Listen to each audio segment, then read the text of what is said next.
سورہ آل عمران میں حضرت عیسیٰ کی پیدائش کو حضرت آدم کی پیدائش سے مشابہ قرار دیا گیا ہے، جبکہ حضرت عیسیٰ ایک ماں کی وomb سے پیدا ہوئے اور حضرت آدم مٹی سے بنائے گئے، اللہ تعالیٰ نے کہا. تو پھر اس کا کیا نتیجہ نکلا؟ مشابہت تب ہوگی اگر عیسیٰ کی تخلیق بھی مٹی سے ہی ہو.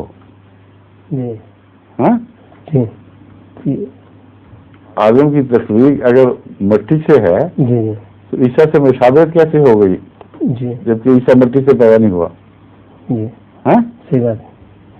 اب بتائیں پھر. وہی میرا سوال ہے کہ یہ مشابہت کیسے قرار دے گی؟ ہاں میں یہی بتا رہا ہوں کہ یہ جو لوگوں کا خیال ہے یہ بن بات کی بحث ہے صرف. جی جی یہ بحث نہیں ہے بالکل.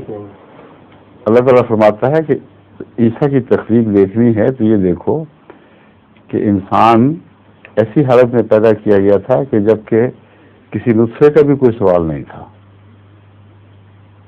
اور اس کا آغاز زندگی کا مٹی سے اس وقت ہوا ہے جب کہ میل اور فیمیل کا کوئی جھگڑا ہی نہیں تھا.